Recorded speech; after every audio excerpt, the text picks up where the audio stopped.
مسلمانوں کے عقیدے سے متعلق سوال و جواب کا یہ سلسلہ ہے۔ آج کا ہمارا سوال نمبر 89 ہے، اہل بدعت کے ساتھ کیا رویہ یا موقف اختیار کیا جائے؟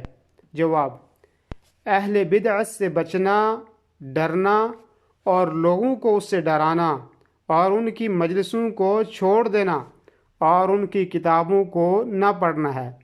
ابن عباس رضی اللہ عنہ کہتے ہیں کہ اہل الاہواء کی مجلسوں میں نہ بیٹھو، کیونکہ ان کی مجلسوں میں بیٹھنے سے دل بیمار ہو جاتا ہے۔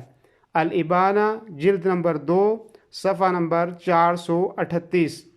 امام بغوی رحمہ اللہ کہتے ہیں کہ صحابہ، تابعین و تبع تابعین، علماء سنن اس بات پر متفق ہیں کہ اہل بدعت سے معادات اور ان سے دوری اختیار کی جائے۔